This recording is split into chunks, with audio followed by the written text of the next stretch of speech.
Welcome to BrainStorm 9000. Happy holidays! Happy holidays! Happy holidays! Okay, happy holidays, okay? So, my name is Dr. Edward Schultz. Allegedly, I'm a psychiatrist. Allegedly. And at this table today, we are together to celebrate all the holidays you can possibly imagine this holiday season. So excited. On the left side of me, I have, as always, Master McMaster, who is in charge of this table. Present. And on the right, I have our famous psychologist, Hillary. Hello.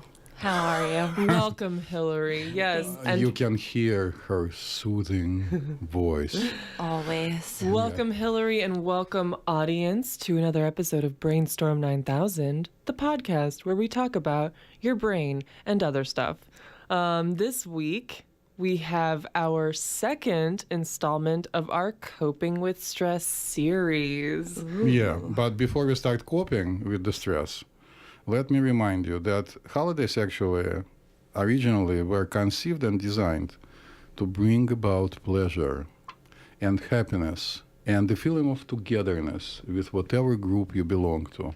And somehow they seem to have been repurposed to produce so much agony and pain. Right. So if you don't get along with your family, then it pisses you off that you have to see them all. And if you live in the United States of A, at least, where we are currently allegedly located, Allegedly. then you are a victim and frequently a willing participant of the shopping spree and stuff, right? Oh, there are so many things, and we will get into all of those. Hillary, do you get a lot of business holiday season? Oh, yes. It's great for me. All right, so we'll let Master McMaster to guide us and all the alleged brains of the internet through the process. Yes, that's what I'm here for. I'm like the Sacagawea of BrainStorm 9000. That's too smart for me. Who is this person? That is the Native American woman who led, who was it? Those two white guys through America. Oh, yeah. She's on a coin. Mm-hmm. So we've talked about stress before, but I want to start today's episode by defining what stress is and talking about some of the effects it can have, because it seems obvious, but some of the finer details and some of the effects I think are not often discussed. So the definition of stress, the dictionary definition, is mental or emotional strain as a result of demanding circumstances. Doctors, would you like to add to that brief definition? Stress is a normal part of everybody's life, but everyone handles it differently. So I think it manifests in many different ways. So first of all, I would like to just frame it in a particular way. No stress, no life. Stress is an important part of everybody's life. It happens every single minute. And what's important, as Hillary mentioned already, is the way you, a particular person, a particular brain of the internet, react to the same for everybody, kind of the same circumstance. Like, for example, holiday season right now seems to be the same for everyone, but it's not. Yeah. Right? Yeah. So what do you get to see, Hillary, when you talk to people in your office? Well, I see a lot of isolation, a lot of people isolating. That's something behaviorally that I've been noticing. We were talking about how a lot of people have been biting nails or having physical stress-related things as well. A lot of racing thoughts, worrying, not focusing at work, just really focusing on negative things. So it's been quite the process trying to refocus everybody's brains on the positive wavelength. As I'm sure it always is. Yeah, I mean always, but it's definitely enhanced with the holiday season. Oh yes, I know, I feel it.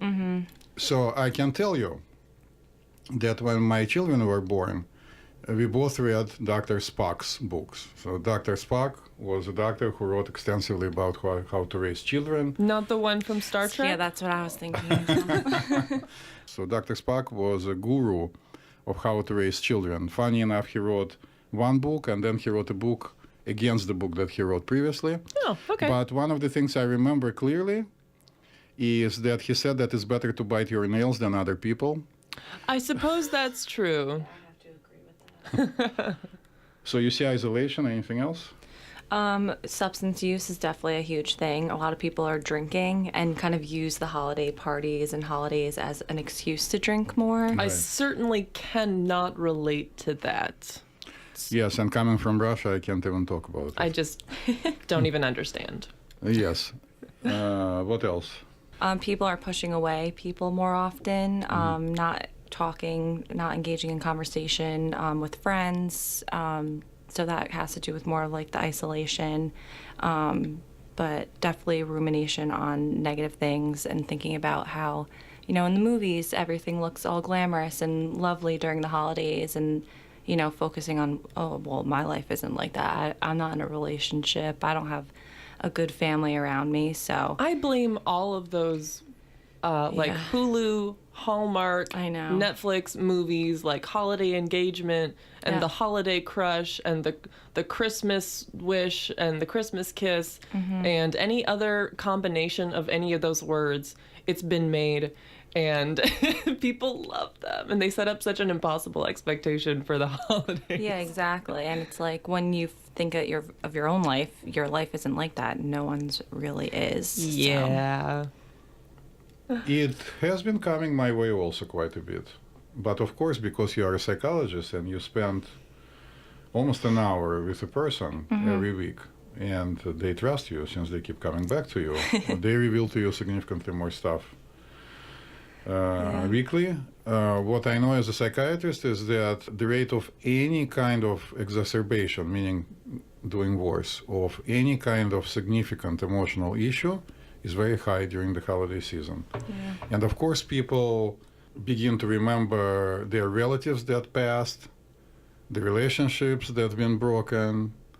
And on the positive note, a lot of people try to decorate their life by buying holiday gifts, gathering together, buying new clothing. So shopping goes crazy because it kind of probably, what do you think, Hillary, replaces Yeah, certain things? absolutely. It's definitely a coping mechanism Yes. and a distraction. Yeah, and I feel like all of that stuff, like the gift giving and then, like the self-pampering for all the parties and, traveling to go see family and preparing big meals and whatever, all of that stuff causes like a lot of financial strain on people. Yeah.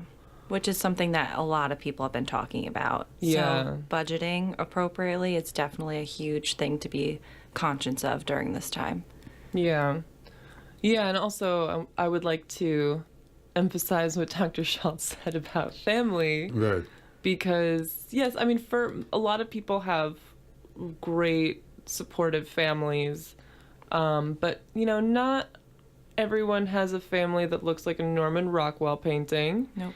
And, sometimes there's even if it's just one particular family member that's like particularly like triggering that you've had a feud with, family is tough because you can't get away from that.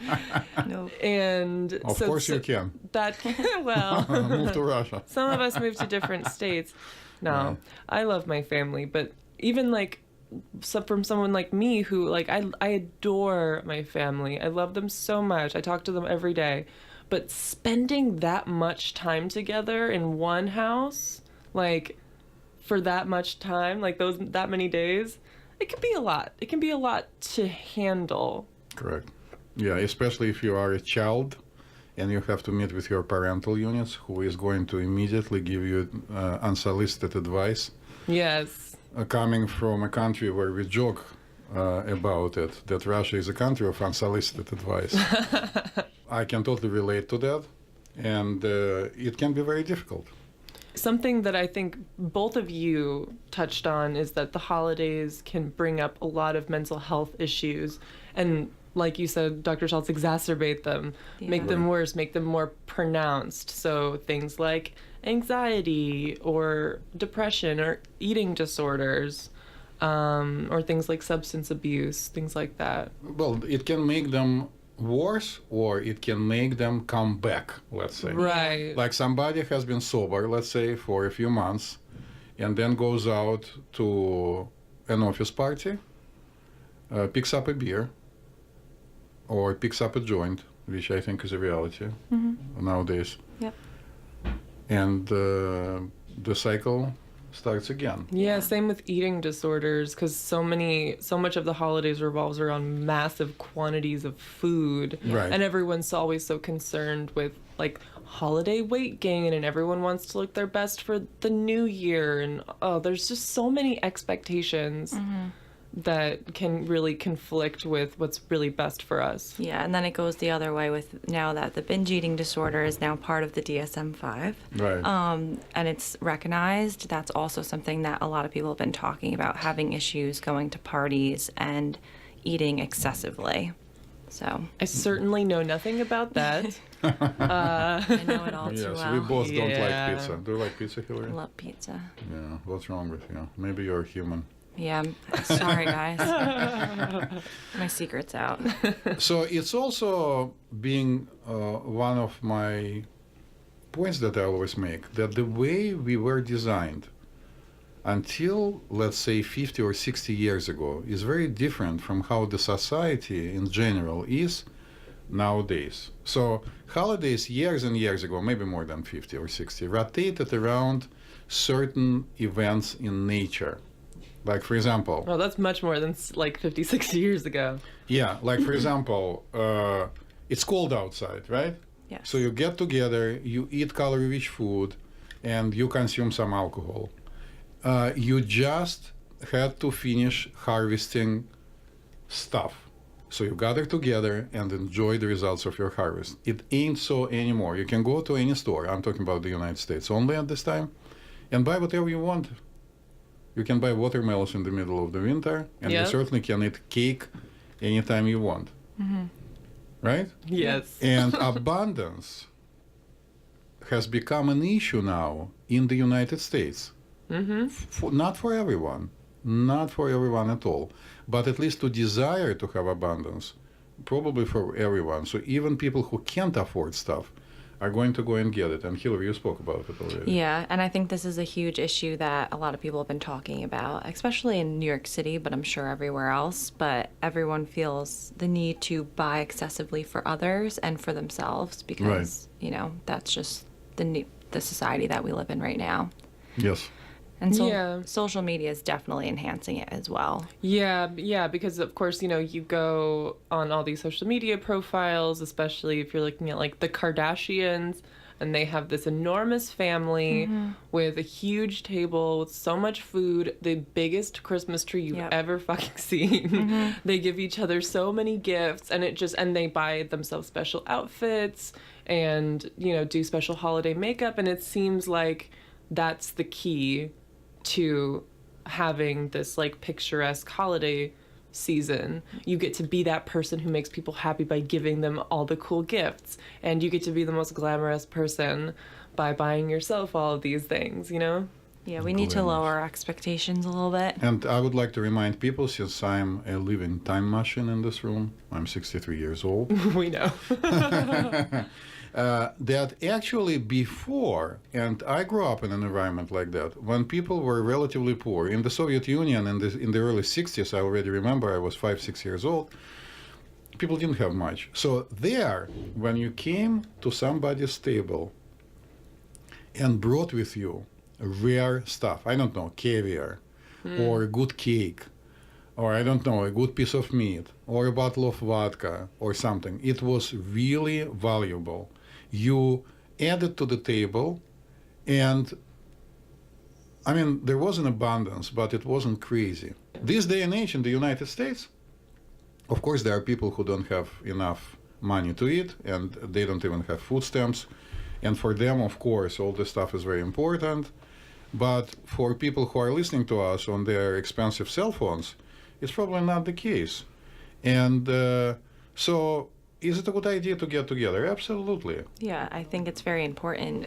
If you can get together with people, you should. Right. But the abundance stuff is not that necessary because you already have it, okay? You already have your Yeah. $1,000 iPhone X or an expensive Samsung 10 or 12 or whatever that Whether is. it's paid off or not. Well, but what I'm saying is that what can you possibly enjoy more of what you've been already enjoying? Yeah, We and usually buy 3 pizzas instead of 1, right? do not out me on this public podcast.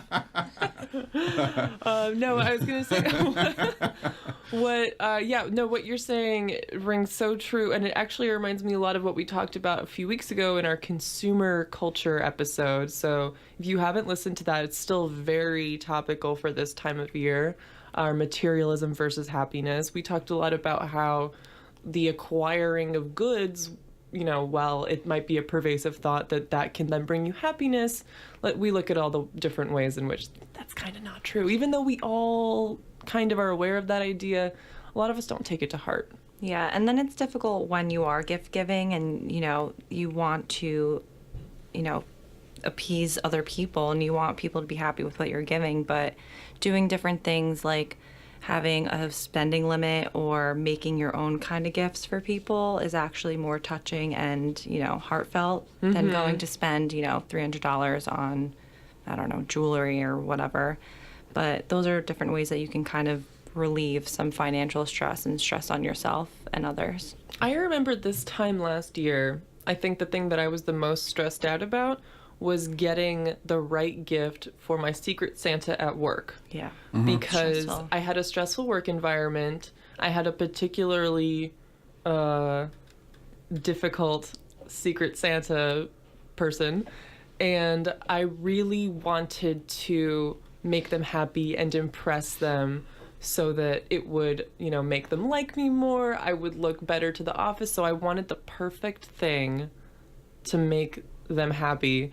And I did end up finding a human molar tooth at the oddities flea market for only a couple of dollars. And you know what? She was very happy. Good. Oh, interesting. Were you working for a witch? I will not disclose that. Okay. We'll have to talk after. So it's good that for our office party we don't have any secret Santas or any secret anybody. Any Okay, secret so I don't have to Moseses. buy any more No, teeth? No, No. You don't have to buy anything. I mean, I have a actually. couple extra if anyone needs them. Yeah. I so might need one. I don't know about you guys.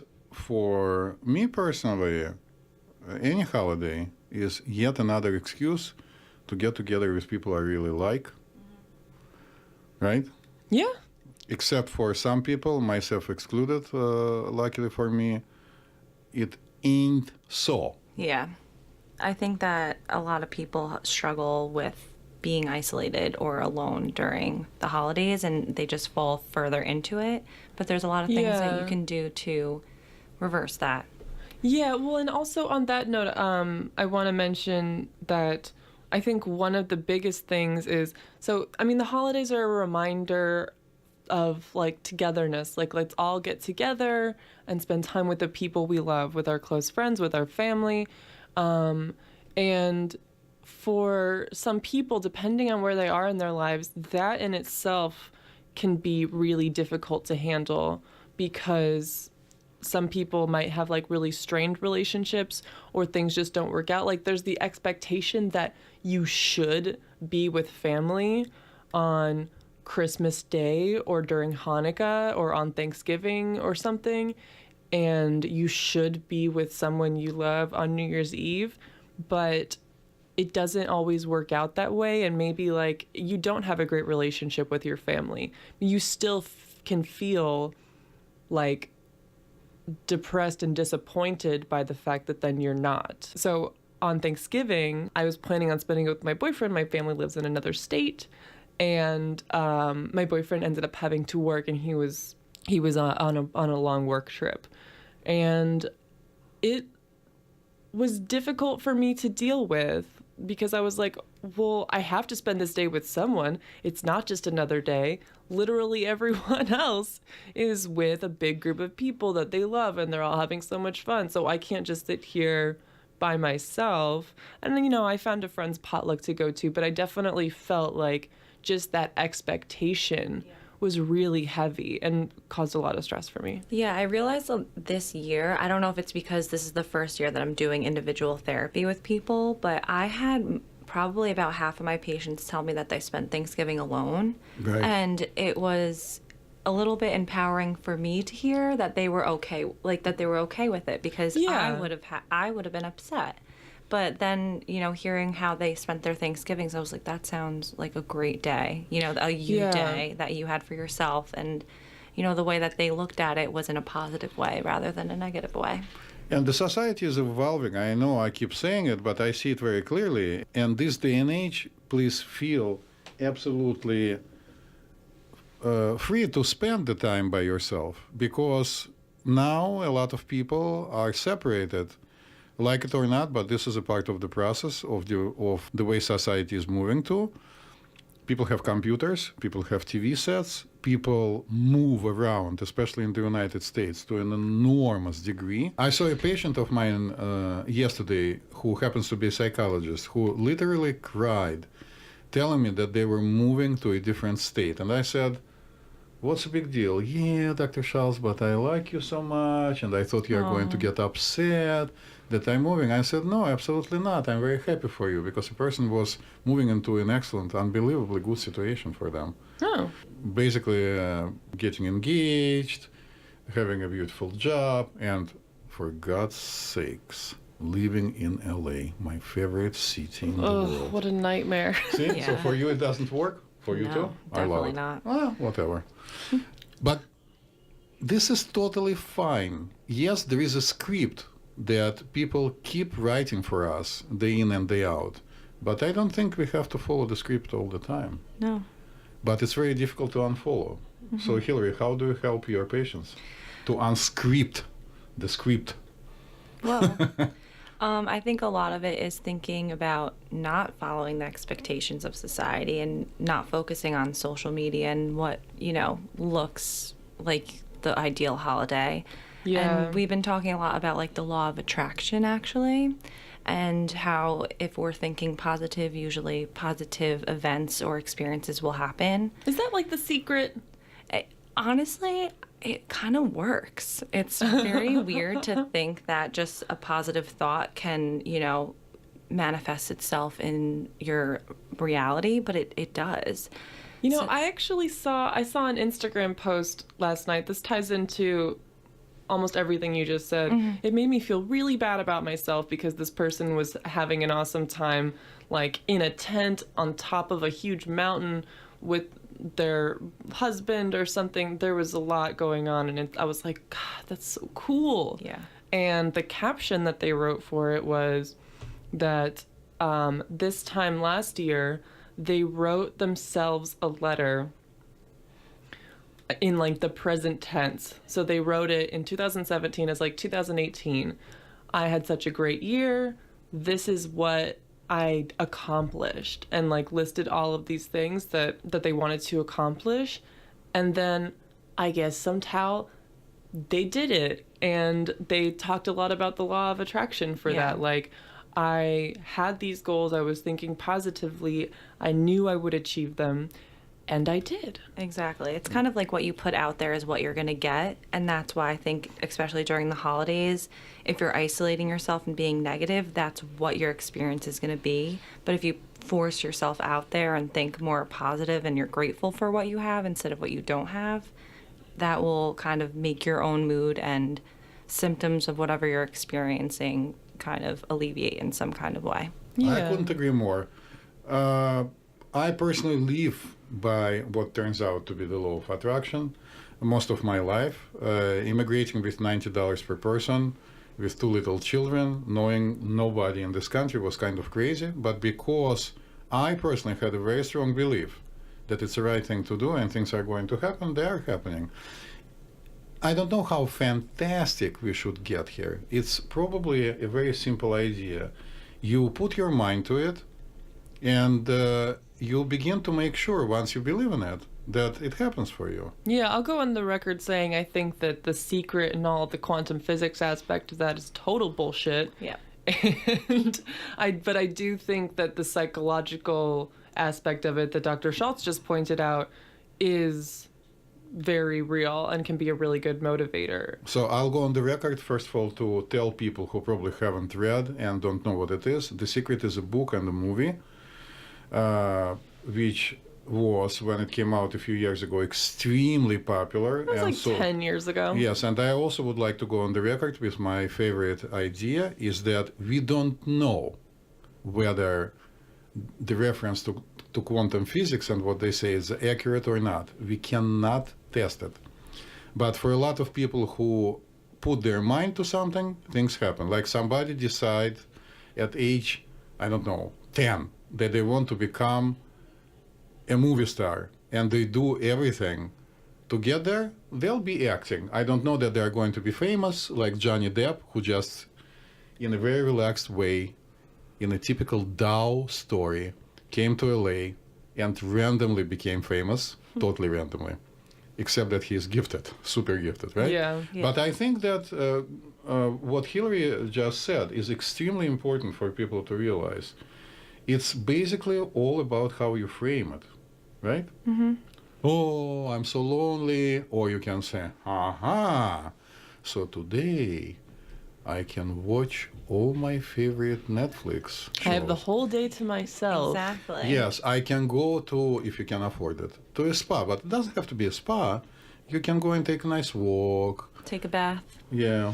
Well, this holiday season, well, hopefully this weekend, I plan to go to one of those really cheap massage parlors where it's like $50 for an hour. Right. I don't care how ugly the decor is, but I'm going to get those knots out of my back. I should give you a book to read by Dr. John Sarno. About what? About back pain. It's very actually related to what we are talking about. It's about psychosomatic medicine. And the core of the idea that he discovered, and he's not a psychiatrist, is very simple. I'm not talking about you, Master McMaster. I'm talking about life in general. Okay. Our conscious, and especially what Dr. Freud called subconscious, can do unbelievable tricks on us. And if a person, after the holiday season, which is going to be over, starts going into even more depression, saying, oh, this didn't happen to me, begins to set themselves up for failure, guess what? It's going to happen again. So I'm trying to emphasize it again and again and again that what Hillary said is actually extremely important. Adjusting your expectations. Absolutely. And basically trying to wish for something that can happen. Yeah, And an it will. attainable goal. Right. Don't, shoot for the moon or the stars, but Yeah, and this is something that, again, like a lot of these things, it might sound obvious, but it's not something that a lot of people really put into practice. And I personally did not really internalize this idea about expectations until I was in therapy. And, I really thought that I had like everything pretty much figured out. And I was really disappointed with things like how like the holidays were going and how my friends were treating me. But she really taught me to really internalize the idea that you can't expect the same thing of everyone, and you can't expect this high level of everyone, this like ideal of like friendship or, the ideal relationship. You can't put that on people. You have to like look at each person, or if you're thinking in terms of goals, look at each goal in terms of like what it's really like and what it has to offer you and what is possible, and adjust your expectation based on that.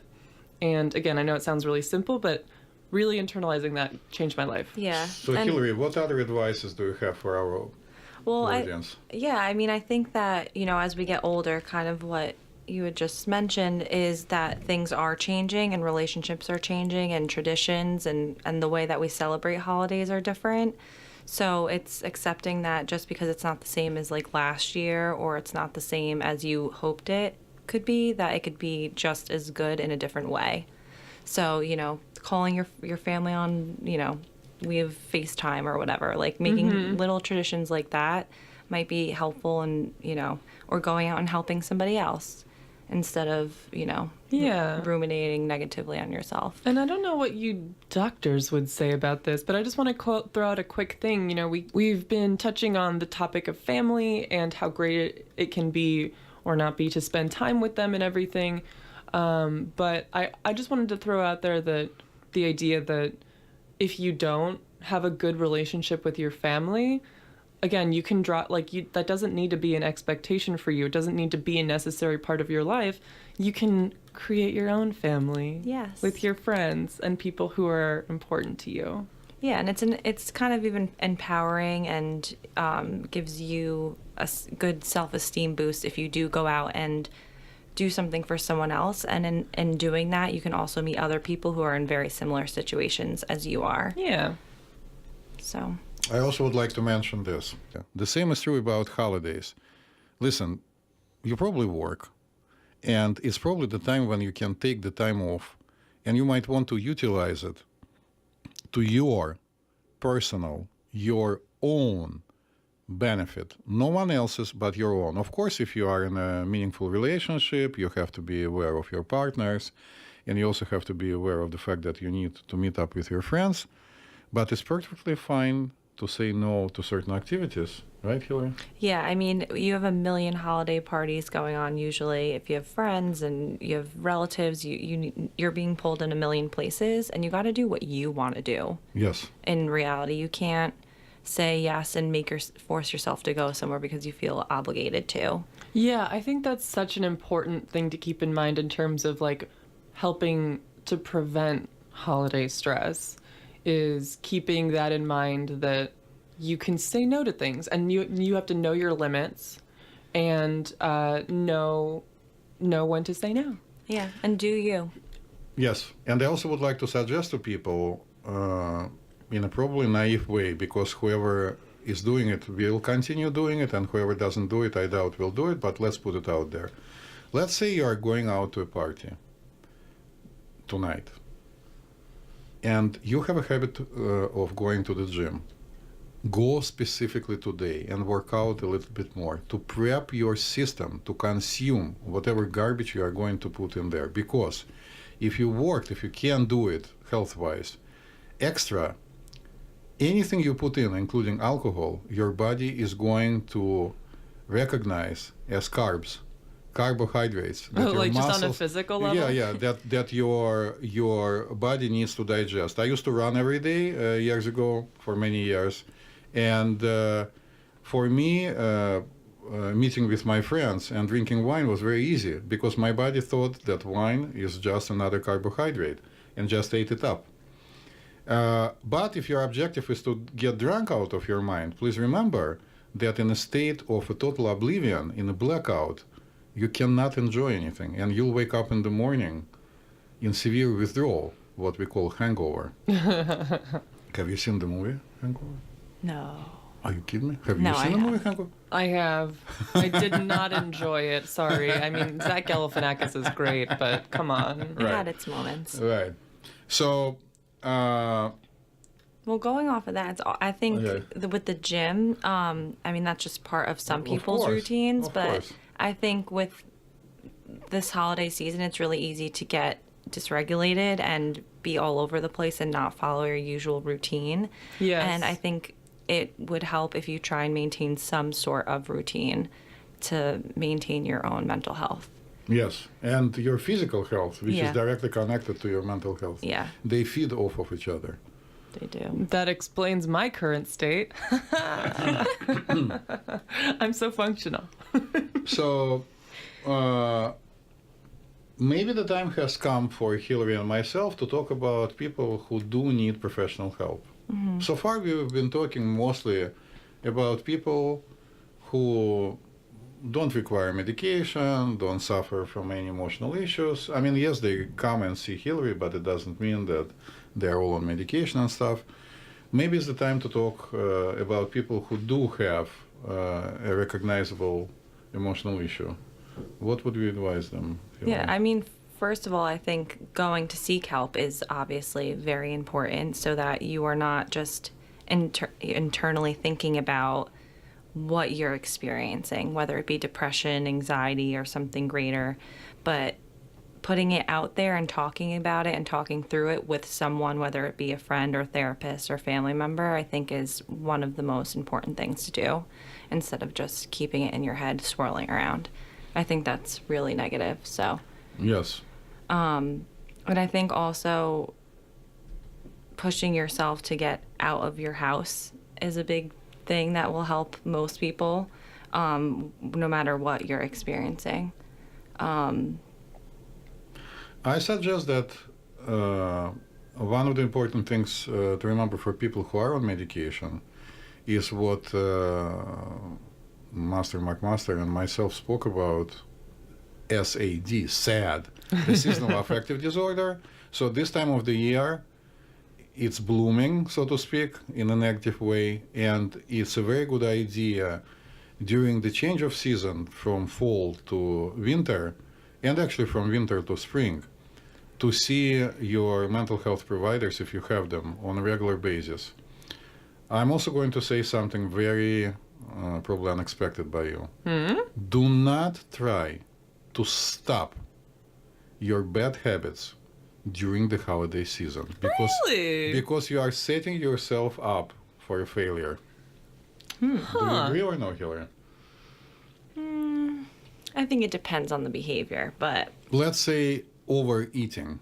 okay. Yeah, that might be a little bit difficult to do. Yes, let's say drinking excessively. I'm not a big fan of that, but the reality is that you are going to go to the party and what you are going to sit there and not drink, Yeah. and people are going to ask you why, and then you'll probably give in and drink even more, right? I guess it's like maintaining where you're at Right. at that time and not pushing yourself to do anything too drastic. Right. So, Master McMaster, Yes. as a philosopher, please tell us, how do we call an event when a person decides to create a list of things they are going to accomplish in the new year? New Year's resolutions? Is that how you call them? Yeah. Should we talk about Resolutions? it? Yeah. Should we talk about that's not them? a philosophical term, but we're actually going to do a whole episode about that. Right. So everyone should stay tuned. We are going to be taking off the last week of December and the first week of January for the holidays. That is our New Year's resolution, I'm guessing? Yes, so that we can come into the new year and get through the holidays with a little bit more time for ourselves, because our mental health is important too. And physical. Yes, and also that. And so you can tune in the second week of January for our episode about New Year's resolutions and why they may or may not be terrible for you. I would like also to talk with your help, Hillary, probably, and of course, Master McMaster's guidance. Yes. About your relationships. So if you have been neglecting each other and living a routine life with each other, this is the time for you to realize that a holiday has to become, hopefully, an everyday event in your relationship, and this is a good time to start. But you guys need to remember that at least once a week, you need to celebrate your relationship. It doesn't need to involve overeating and overdrinking, but going out, basically going on a date with each other. Even if you've been together for 5 years, well, our audience is too young to be together for 20 years, maybe not, I don't know. But this is a very important time when you can start trying to celebrate together. So when you go to this huge crowd of your friends, still remember about each other and try to make this day special for each other. I love that idea. And actually, my brother and his fiance do that. And so does my mom and her partner. Every, once a week, Right. they have a date night. It's a designated date night. They never miss it. Right. Nothing can get in the way of it. And I think it's such a sweet idea. I don't know why I haven't tried to do that myself. I know. Yeah, a lot of my patients have been starting to do that. It's such a nice idea. Yeah, and they've seen such an increase in their relationship with everything overall, like Yeah. communication, intimacy. I think it really helps the I love relationship that. overall. Yeah, it's cute. Yes, we agree. And I think one more thing that I would like to encourage that I've found really helpful is and I would love the input from the doctors, is I think something that can really help your relationship with yourself and staying centered and alleviating some of that stress during the holidays when you're traveling, when you're with a bunch of random people, especially if you have like social anxiety like I do, you're in a big party, you're around a bunch of extended family members, whatever, is to be mindful. And I'm not a meditation, mindfulness, Buddhist expert, but taking a breather every day or, during an event that might be stressful, to just be with yourself, bring it back, whether it's like going for a quick walk, or if you meditate, taking like a quick 10 minutes to meditate, or, like reading a book or playing with your cat, just whatever calms you. I think it's important to make sure that you're taking that time.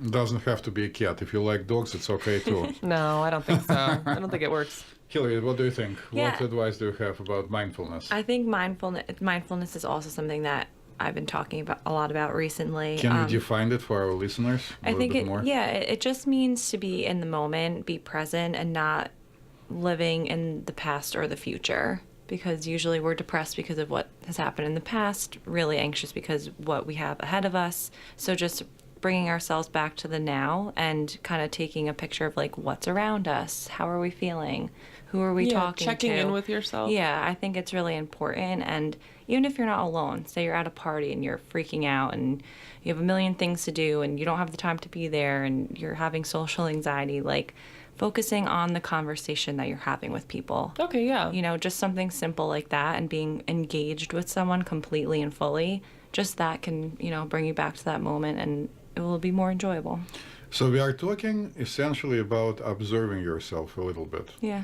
Preferably a lot. So, of course, the best examples of mindfulness are extremely skillful, experienced politicians who, it seems, can never be caught off guard. Really?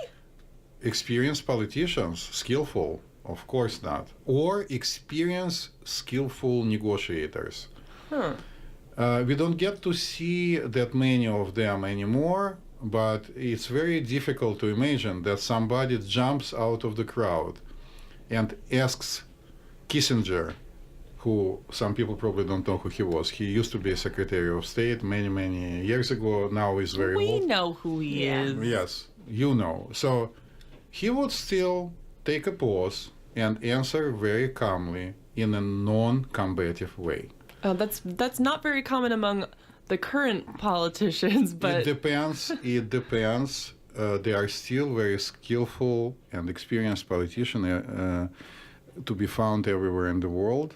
And my point is not about the politics. My point is that it's a good idea when you are with a crowd of people to try to periodically run a check on what's going on with you and other people and how you might be perceived by other people from the outside. And pardon me for saying it, but you need to have a gauge in your head about how many drinks you've had and whether you are close to a blackout or not. And if you start fighting with your loved ones who tells you that you need to stop, it means that you are about to have a blackout in the next few minutes. Just take a breather. Just stop it. Just take a breather. And if you go to the club, and I've been to the club only once to check it out, I have to tell you, watch these people constantly pouring in. Watch them. And changing your cups. They What? do it in clubs. Changing your cups? Yes, if you order a bottle, for example, for a team of people, and you put it on the table, they bring a lot of cups from which you drink. And the moment you went dancing, when you come back, the cup from which you were drinking, which was half full, is already empty. Yeah, so it makes people drink more. Yeah. And it's not such a hot idea. Yes. Although, on the other hand, if you went to the club, what did you go there for? Yeah, it depends what your Yes. intentions are there. Great. I love this advice for just kind of like awareness of your surroundings, yourself, and being mindful of not only what you're feeling and what you're dealing with, but what your expectations are and, what your limits are. I think that's really what I'm picking up on as like the central thesis that we've kind of come up with today. You got it. Yes. Yeah? So maybe on this positive note, we can wish all our listeners the happiest of the holidays. Happy holidays. Happy. Please continue. Please continue. Yes. Seriously. Sing to me. Happy holidays. Happy holidays. Look, I'm not a professional singer, but I mean, that was. I doubt that actually our listeners even knew that you were singing, Master Mahashi. Yes. So, yeah. So, everyone, try not to let the holidays stress you out too much. Ideally, in a perfect world, it won't be something you dread, but it certainly takes a lot of practice to learn these coping mechanisms and prevention strategies.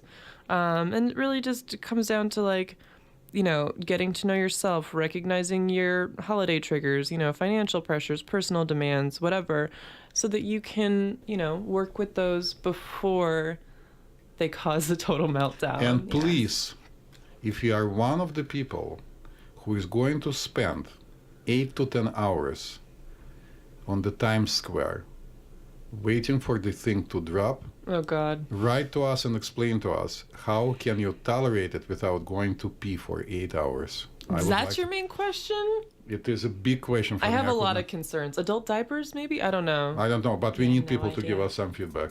Yeah.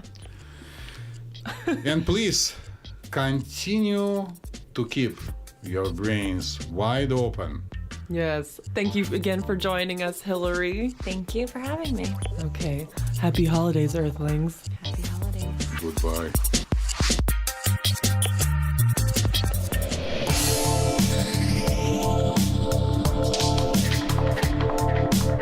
Hey everybody, thanks for tuning in to another episode of BrainStorm 9000. If you like us, love us, or marginally tolerate us, hey, go ahead and subscribe, rate, and give us a review on iTunes or Stitcher or wherever the hell you listen to your podcasts.